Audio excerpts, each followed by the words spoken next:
90% من الشركات بتفشل في السنوات الاولى. طب ازاي تكون من ال 10% اللي بيكملوا وبينجحوا؟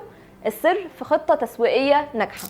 طيب تعالوا كده اقول لكم 8 عناصر هتساعدني وانا بعمل خطه تسويقيه ناجحه للبراند بتاعك. اول حاجه محتاج تاخد بالك كويس جدا من الجولز والاوبجكتيفز، ان هي تكون واضحه وتقدر تقيسها. يعني انا محتاجه ازود الويب سايت ترافيك 160%.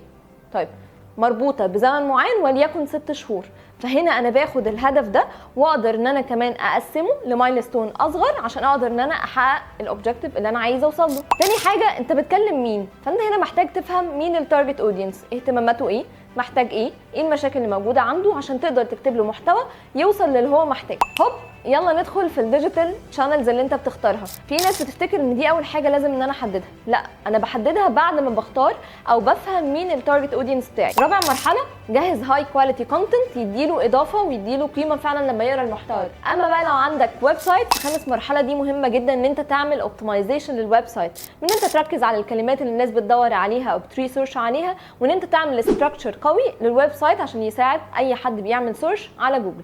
سادس مرحله اكيد مش هننساها، وهي استراتيجي السوشيال ميديا، ان انت هنا ازاي تنشئ محتوى فعال وتبدا تتفاعل كمان مع الاودينس عشان يزود الريتش والانجيجمنت عندك، وفي نفس الوقت تبدا تركز على اهم الهاشتاجز المهمه اللي هتساعد ان المحتوى بتاعك يوصل لاكبر عدد من الناس. واخر حاجه مش هننساها اكيد هي الاعلانات. المرحله اللي قبل الاخيره هنا ان انت تبدا تقيس وتراجع الارقام اللي موجوده واللي انت حققتها عشان تتاكد ان انت ماشي على التراك المظبوط.